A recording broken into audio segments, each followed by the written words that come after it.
नमस्कार, times of Swaraj में आप सबों का स्वागत है और मैं हूं संतोष सिंह।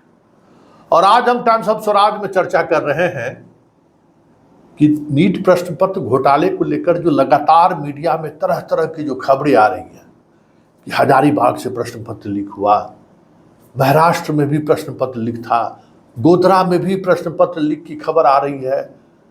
सॉल्वर गैंग वाले लोग पूर्णिया में डॉक्टर बैठे हुए थे परीक्षा देने के लिए परीक्षार्थी की जगह पर।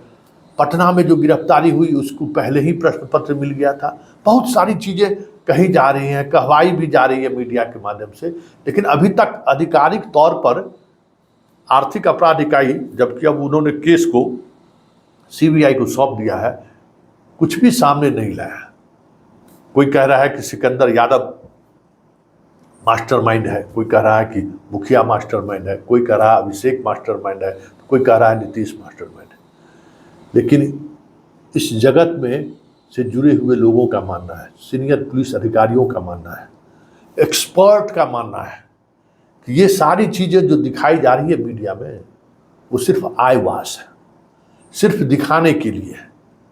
सच्चाई ये है कि किसी भी परीक्षा का प्रश्न पत्र अगर लीक होता है तो इसके लिए सिर्फ और सिर्फ एक व्यक्ति जिम्मेवार है, और वो है परीक्षा को कंडक्ट करने वाला अध्यक्ष। बगैर उसकी जानकारी का कुछ हो ही नहीं सकता है। बगैर उसकी जानकारी का प्रश्न पत्र तो दूर, एक पर्ची तक बाहर नहीं आ सकता है। बगैर उनकी जानकारी का परिंदा पर नहीं मार सकता है, प्रश्न पत्र तो बहुत दूर की बात है। वाकई में अगर ये दावा है तो दावा की तहकीकात भी होनी चाहिए। ये जो बार बार जो कहा जा रहा है ना कि हजारीबाग से जो है सो प्रश्न पत्र लीक हुआ, वो डिकोड नंबर से पता चला, उसका प्रयोग सिर्फ बिहार में एसएससी के परीक्षा में हुआ था। उस वक्त रविंद्र कुमार जो डीजी से रिटायर्ड हुए थे, वो उस परीक्षा को कंडक्ट करते थे, तो उन्होंने उस टेक्नोलॉजी का इस्तेमाल किया। फिलहाल इस टेक्नोलॉजी का इस्तेमाल देश के और कोई परीक्षा एजेंसी के द्वारा नहीं हो रही है, ये हम दावे के साथ कर रहे हैं, पहली बात। और दूसरी बात, पेपर जहाँ से छपता है और पेपर जहाँ से चलता है और जहाँ पहुँचता है, इस पूरे प्रोसेस में गलती होने का सवाल ही नहीं है, पहली बात। और दूसरी बात कि अगर कहीं छेड़छाड़ हुई तो इसकी जानकारी सबसे पहले अध्यक्ष के पास जाएगी। ये हो ही नहीं सकता है कि अध्यक्ष के पास जानकारी नहीं है, क्योंकि जिस 7 लेयर में चीज़ें चलती हैं, क्योंकि वो सारी की सारी इंफॉर्मेशन सिर्फ एक व्यक्ति के पास होता है कि प्रश्न पत्र कहाँ छपने गया है, प्रश्न पत्र जो दिया गया है वही छप रहा है कि नहीं, और छपने के बाद कैसे कैसे जाना है, ये सारे रूट का डिसीजन अध्यक्ष के द्वारा होता है। और उसमें इतनी जगह चीज़ें बदली जाती हैं, इतना प्रोसेस है उसको कि जब प्रेस से जब गाड़ियाँ चलती हैं तो ड्राइवर तक को पता नहीं रहता है कि ये सामान कहाँ जाना है या इस सामान में है क्या। और हर 100-200 किलोमीटर पर ड्राइवर और ड्राइवर बदलता रहता है, ऐसी एजेंसी से ली जाती है। उसे ड्राइवर को सिर्फ रास्ता बताया जाता है कि जैसे ही वो 200 किलोमीटर पहुँचे बस रास्ता बदल जाता है। और उस गाड़ी में जो ड्राइवर हो, खलासी हो, और उस गाड़ी में हम सारा चीज कंट्रोल में रहता है, किससे वो बातचीत कर रहा है, गाड़ी कहाँ रुकी हुई है, क्यों रुकी हुई है, सब कुछ मॉनिटरिंग की व्यवस्था है। हो ही नहीं सकता है गाड़ी अगर रुकी तो इन्फॉर्मेशन, क्योंकि जिस दौरान प्रश्न पत्र छपता है और उसके बाद कल जहाँ जाना है लगभग 72 घंटे से कुछ ज़्यादा समय भी कुछ जगहों पर लगता है, उस दौरान पूरी टीम, अध्यक्ष खुद मॉनिटरिंग करते रहते हैं। गाड़ी का हर एक सिचुएशन, उसका मोबाइल नंबर डिकोड होता रहता है, सबकी नज़र रहती है। कुछ भी अगर रूट से बेरूट हुआ तुरंत मालूम हो जाएगा अध्यक्ष को कि जो गाड़ी में पेपर चल रहा है वो पेपर डाइवर्ट हो रहा है। इसलिए न कोरियर एजेंसी को पता होता है, न ड्राइवर को पता होता है, बस प्रेस में भी सिर्फ ये पता होता है कि कुछ जा रहा है।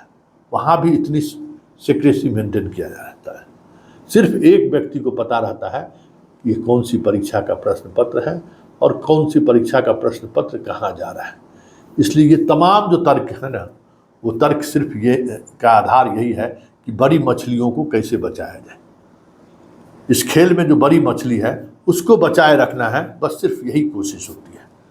चलिए जरा सुनिए बिहार के बच्चों की स्थिति के बारे में कि नीट परीक्षा के बाद क्या हुआ और इस खेल से कितना बड़ा नुकसान बिहार के बच्चों को हुआ है, या फिर इस खेल को रोका जा सकता है कि नहीं। अलग अलग तरीके का, पहले अभियानंद जी का सुन लीजिए, अभियानंद जी क्या कह रहे हैं, और उसके बाद अखिलेश जी हैं जो डीएसपी थे, उन्होंने बीआरएस ले लिया 5-6 साल के नौकरी में, अभी प्रोफेसर हैं। वो इस चीज़ों को लेकर कितनी व्यथित है, और वो यहाँ तक कह दिए कि इस डेमोक्रेसी का मतलब क्या है।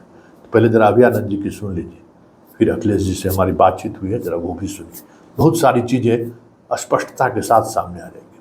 वो भी आपको करना है एक तरीके से लॉ के अंदर कुछ क्रिएट करके, और ट्राई कीजिए इतना धमाके के साथ उसको हिट कीजिए। आप बॉक्सिंग में भी देखे होइएगा, आप बहुत धीरे से मारिएगा तो लगेगा कि फूल बरस रहा है।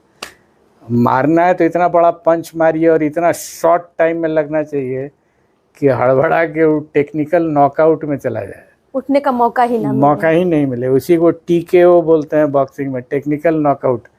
कर दीजिए टेक्निकल नॉकआउट, जो मिला एविडेंस मिला उसको पंच मारिए और गिराइए। आप धीरे धीरे करते रहिएगा तब तो उसी देर में। अब आखिर जो 24 लाख बच्चे परीक्षा दिए नीट का, क्या होगा उसका बताइए।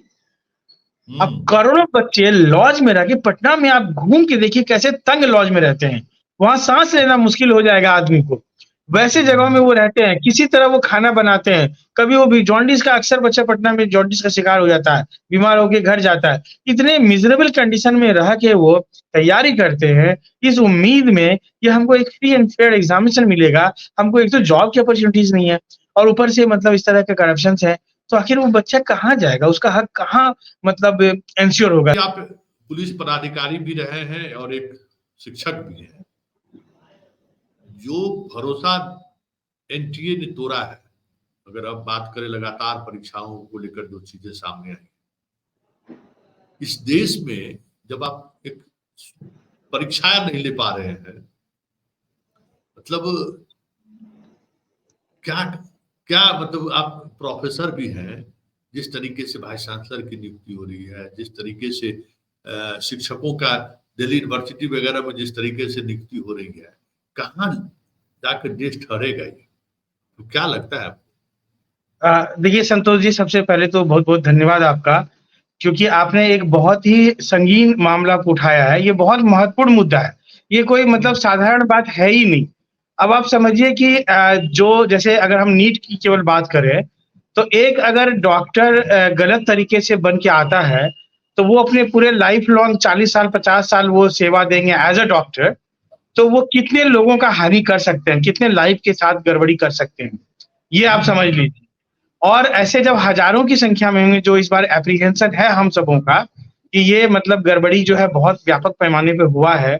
शुरू में हमारे जो शिक्षा मंत्री थे MHRD प्रधान जी, उन्होंने बहुत आनंद फानंद में बोला कि लीक का कोई सबूत नहीं है।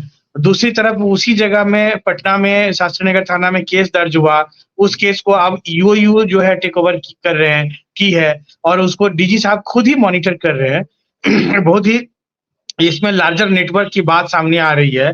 तो ऐसी स्थिति में कोई भी एक रिस्पॉन्सिबल आदमी, जब चीजें पुलिस के कब्जे में है, पुलिस उस पर काम कर रही है, तो कोई आदमी तो इतना जरूर बोलेगा कि भाई पुलिस का हम लोग इंतजार कर रहे हैं, और आप जैसे सिरे से खारिज करते हैं, तो ये एक बड़ा सा क्वेश्चन मार्क मतलब उस व्यक्ति के ऊपर में डालता है कि आप कैसे, कौन सा ग्राउंड है आपका ये बोलने का।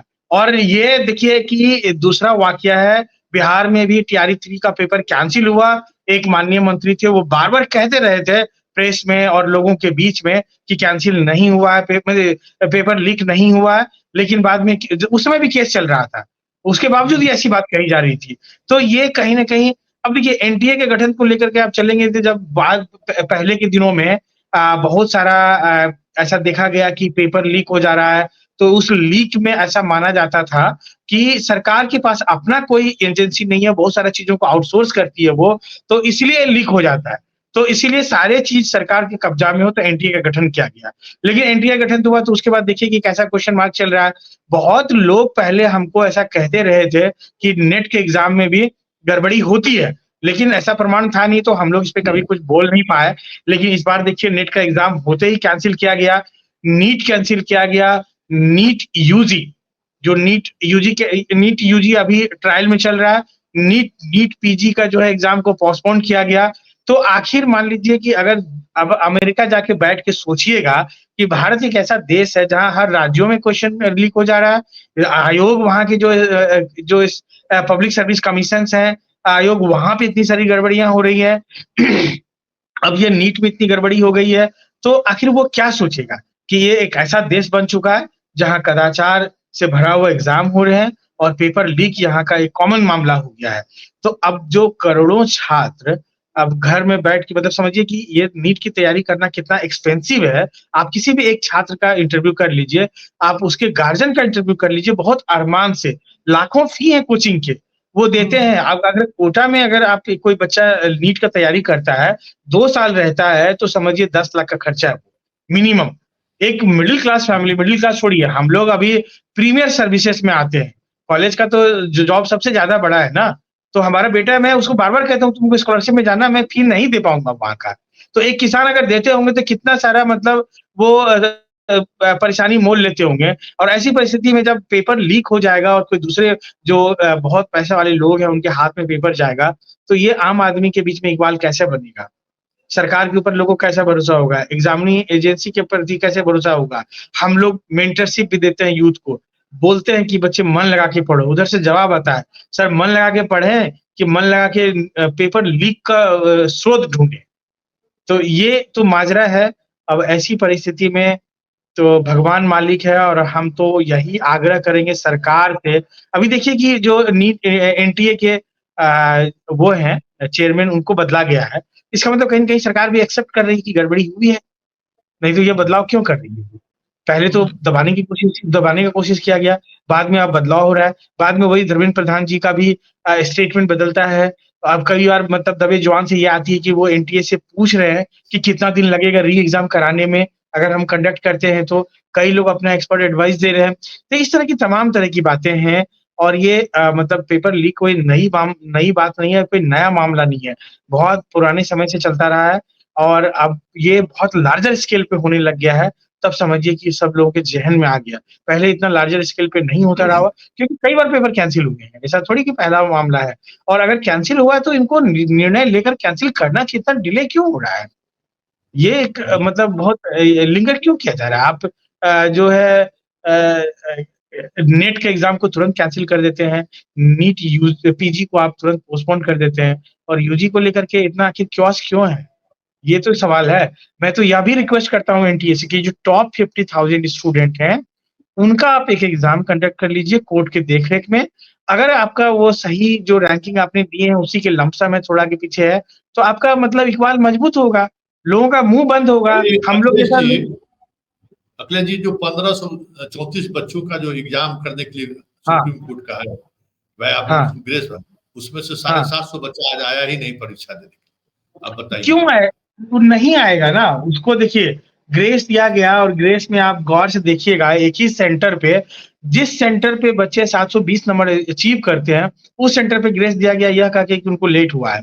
तो ये तो बहुत कंट्रोवर्शियल मामला है ना। ये अगर जांच, मान लीजिए पुलिस कर रही होगी जांच इन सब बिंदुओं पे कि एक ही सेंटर पे कोई बच्चा 720 स्कोर कर रहा है, अगर टाइम शॉर्ट किया तो उसको भी किया होगा, तो फिर कोई बच्चा को टाइम शॉर्ट करने के नाम पे आप ग्रेस दे रहे हैं, तो ये तो कंट्रोवर्सी है। और इस कंट्रोवर्सी का वो क्या जवाब दे पाएंगे? कोई जवाब नहीं पूरेगा, लीपा पोती चलेगा। और देखिए संतोष जी, जो पेपर लीक बंद क्यों नहीं हो रहा हमारे देश में, इसका कारण, मूल कारण समझिए कि कभी भी पेपर लीक होगा तो उसमें कोई ना कोई बिग हैंड का हाथ होगा, जो बिग शॉट बोलते हैं ना हम लोग, बहुत प्रिविलेज आदमी होगा, बहुत दबदबा वाला आदमी होगा, रुतबा वाला आदमी होगा, सरकार में उसकी पकड़ होगी, या बहुत पावरफुल लोग होंगे। तो कभी भी जांच वहां तक नहीं पहुंच पाती है, यही दुर्भाग्य है।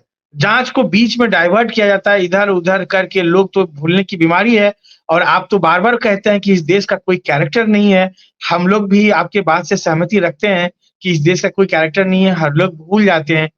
लेकिन ये मतलब समझिए कि भूलने का मामला नहीं है। अब बहुत मतलब जिस जिस नंबर पे पिछले साल लोगों को एम्स अलॉट हुआ, अभी उस नंबर पे वो सोच रहे हैं कि मुझे पीएमसीएच मिलेगा कि नहीं मिलेगा। उनको ये दुविधा है। ये सोचिए कि अचानक इतना बड़ा बिग बाउंस कैसे हो गया? ये नहीं हो सकता है। कहीं न कहीं एक बड़ा गड़बड़ी है। सरकार को अपना इस समय में इकबाल बनाना चाहिए। गड़बड़ी होती है, तो उस गड़बड़ी को खत्म करके उसको सही उसका जाँच करके सरकार अपना इकबाल तैयार करती है। सरकार को करना चाहिए इस समय में। अखिलेश जी, एक और हम सवाल करते हैं। जब भी कभी प्रश्न पत्र लीक होने का मामला आता है या फिर जिस तरीके से बहाली होती है उस पर हम सवाल खड़े करते हैं। हमारा जो समाज है, साहित्यकार, चित्रकार, संगीतकार, गीतकार, जो भी लोग भी हैं, एक एकलव्य का उदाहरण देकर समाज को बताते हैं कि भाई द्रोणाचार्य ने किस तरीके से अर्जुन जैसे धनुर्धर को उससे भी बड़ा धनुर्धर हो सकता है उसका अंगूठा काट। आज की तारीख में हजारों छात्रों को, जो मेधावी छात्र हैं, जिनको डीएसपी होना चाहिए था, जिनको प्रोफेसर होना चाहिए था, जिनको डॉक्टर होना चाहिए था, जिनको इंजीनियर होना चाहिए था, वो या तो कहीं पान का दुकान खोले हुए है या किसी कपड़ा की दुकान पर कपड़ा बेच रहा है। ये समाज, हमें लगता है कि समाज का जो चित्रण करने वाले लोग हैं वो कहाँ सोए हुए हैं। मतलब कभी इस स्केम को लेकर लोग सीरियस, लगता ही नहीं है कि कोई सीरियस है। अरे भाई, आपके सिस्टम में अगर इस तरीके के लोग आ जाएंगे तो फिर आप डेमोक्रेसी बचेगी? आप पाकिस्तान से बुरी स्थिति आपकी हो जाएगी। अगर जिस तरीके से के लोग अगर आ रहे हैं सिस्टम में, डेमोक्रेसी तो नहीं बचेगा। अब जो चीजें हैं बहुत खराब स्थिति में पहुंच चुकी है। या तो बहुत बड़ा मतलब समझिए कि एक क्रांति टाइप का कुछ हो भारत के अंदर में। अभी ये बहुत सारे रूल्स आ रहे हैं, मतलब जो आपका जो अभी है ना, हम लोग डिस्कशन कर रहे हैं, पता है 1 जुलाई के बाद से इस तरह का डिस्कशन हम लोग ना कर पाए, सरकार के ऊपर उंगली नहीं उठाए, उनको वो राष्ट्र से जोड़ देंगे। अगर हम सरकार के ऊपर उंगली उठाते हैं तो वो राष्ट्र नेगेटिव सेट कर देंगे कि ये राष्ट्रद्रोह है, क्योंकि आपकी सरकार चला रही है, आपका विरोध नहीं करेगी। तो ऐसे, और आपको बर्डन ऑफ प्रूफ आपके ऊपर डाल दिया जाएगा और आप अपना 7 साल वो ट्रायल पे ट्रायल आप कितने ऐसे लोग हैं जो कि न्याय की लड़ाई लड़ रहे हैं, उनको जेल में डाल दिया गया है। जब अभी एग्जिस्टिंग लॉ है तब, और जब मान लीजिए उस तरह का ड्रैकोनियन लॉ आएगा तब समझिए क्या होने वाला है। तो अधिकार तो छीने जा रहे हैं। अब है बात इंटेलेक्ट सोसाइटी का। तो इंटेलेक्ट सोसाइटी इस समय में समझिए कि वो भी बाजारवाद का कहीं न कहीं वो हो चुका है, उसका मतलब पसलग्गू हो चुका है। उनको भी मतलब इस बात का डर है कि मेरा रोजी-रोटी चलते रहना चाहिए, हमारे पर कोई आफत नहीं आनी चाहिए। हर लोग मतलब सुकुमार हो चुका है, कोई रोड पे संघर्ष करने को तैयार नहीं, कोई जेल जाने को तैयार नहीं है, कोई मरने को तैयार नहीं है। देश को आज़ादी मिली थी, भगत सिंह जैसे लोग, चंद्रशेखर जैसे लोगों ने प्राण की आहुति दी। वो कभी ये नहीं सोचे कि मेरा जान चला जाएगा, वो कभी नहीं डरे और उस तरह के मतलब दबाव को झेल लिए। लेकिन आज के डेट में कोई एक आदमी, आप बोलेंगे कि 10 आदमी इकट्ठा होते हैं, आप एक मीटिंग कॉल के देखिए ना कि गांधी मैदान में आइए और बोलेंगे गर्मी है, मुझे क्या करना, धूल है, ट्रैफिक जाम है, 50 बहाना बनाएंगे और यहाँ पे बैठ के वो फजीहत उठाएंगे, लेकिन कभी वो मतलब सामूहिक रूप से अपनी मांग को नहीं रख पाते हैं।